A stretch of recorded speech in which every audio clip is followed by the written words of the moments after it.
ഇത് കണ്ടോ, നല്ല കണ്ണാടി പോലെ ഇരിക്കുന്നുണ്ടല്ലേ. അപ്പൊ ഈ ഒരു മിറർ ഫിനിഷ് എങ്ങനെയാണ് ചെയ്യുന്നത്, അല്ലെങ്കിൽ ഓറഞ്ച് പീലി കുറച്ച് എങ്ങനെയാണ് പെയിന്റ് ചെയ്യേണ്ടത്, ഇപ്പോഴും ഒരുപാട് പേർക്കുള്ള കൺഫ്യൂഷൻ ആണ്. Hello guys, welcome to spray gunner. Okay, ഇപ്പോഴും ഒരുപാട് പേര് ചെയ്യുന്നതെന്ന് പറഞ്ഞു കഴിഞ്ഞാൽ ഇപ്പം ഒരുപാട് വീഡിയോസിൽ പറയാറുണ്ട് ഇന്ന ബ്രാൻഡ് മെറ്റീരിയൽ ആണ് ഉപയോഗിച്ചത്, അല്ലെങ്കിൽ ഇന്ന ബ്രാൻഡ് ക്ലിയർ ആണ് ഉപയോഗിച്ചതെന്ന് പറയാറുണ്ട്.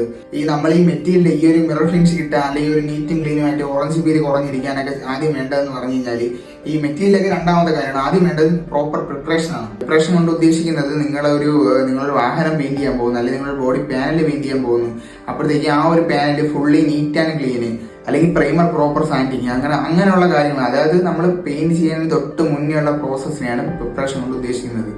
അത് എത്രത്തോളം പ്രോപ്പർ ആവുന്നു, അല്ലെങ്കിൽ വേറെ ലൈൻസും കാര്യങ്ങളില്ല, ഫുൾ സാൻഡ് ചെയ്താൽ മൊത്തം നല്ല ഫുൾ മാറ്റ് ഫിനിഷ് ആ ഒരു രീതിക്കാണ് സാൻഡ് ചെയ്ത്, അല്ലെങ്കിൽ ഫുൾ നീറ്റ് ആൻഡ് ക്ലീൻ ആണ് എന്നുണ്ടെങ്കിൽ നമുക്ക് ഈ ഒരു ഓറഞ്ച് പീലിന്റെ പ്രശ്നമായാലും ഈ ഒരു ഗ്ലാസ് ഫിനിഷ് ആയാലും കിട്ടാൻ സാധ്യത വളരെ കൂടുതലാണ്.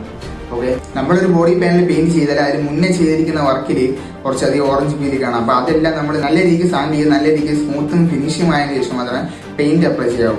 പെയിന്റ് അപ്ലൈ ചെയ്യുന്നതിൽ ഒരുപാടധികം കാര്യങ്ങൾ ശ്രദ്ധിക്കേണ്ടിയിരിക്കുന്നു. അതിലൊന്നാണ് നമ്മൾ ഒരുപാട് പേര് 3, 4, 5 പ്രാവശ്യമൊക്കെ വെറുതെ പെയിന്റ് അടിച്ചിരിക്കും. അപ്പോൾ എന്തെങ്കിലും ഉണ്ടാകുന്ന പ്രശ്നം എന്ന് പറഞ്ഞാൽ പെയിന്റ് തിക്കായിട്ട് കയറാറുണ്ട്, അല്ലെങ്കിൽ ഈ പെയിന്റുകളുടെ ഡസ്റ്റ് കൂടുതലായി കാണപ്പെടാറുണ്ട്. അങ്ങനെയുള്ള ഒരുപാടധികം പ്രശ്നങ്ങളുണ്ട്. മാക്സിമം 2 കോട്ട് തന്നെ നിർത്താൻ ശ്രമിക്കുക. ഓക്കെ, പിന്നെ പെയിന്റ് അടിച്ചതിന് ശേഷം പെയിന്റ് നല്ലപോലെ ഡ്രൈ ആയതിനു ശേഷം പെയിന്റ് ഫുള്ള് മാറ്റ് അല്ലെങ്കിൽ നല്ല ഫിനിഷിംഗ് ആണ് കിടക്കുന്നതെന്നുണ്ടെങ്കിൽ നിങ്ങൾക്ക് ഈ ഒരു ഓറഞ്ച് പീലിന്റെ പ്രശ്നമായാലും നിങ്ങൾക്ക് ഒരു മിറർ ഫിനിഷ് ആയാലും കിട്ടാനുള്ള സാധ്യത വളരെ കൂടുതലാണ്. പിന്നെ ക്ലിയർ അപ്ലൈ ചെയ്യുമ്പോഴായാലും നമ്മൾ air pressure, gun distance, overlap, temperature, അങ്ങനെ ഒരുപാട് കാര്യങ്ങളുണ്ട്. ഇതൊക്കെ ഞാൻ മുന്നേ എൻ്റെ വീഡിയോസിൽ ഞാൻ പറഞ്ഞിട്ടുണ്ട്. അപ്പോൾ ഇതെല്ലാം കൂടെ കീപ്പ് ചെയ്യുമ്പോഴത്തേക്കാണ് നമുക്ക് ഈ ഒരു മിറർ ഫിനിഷ് എന്ന കാര്യം കിട്ടുന്നത്. ഇതൊരിക്കലും സിമ്പിൾ ആയിട്ടുള്ള കാര്യമല്ല.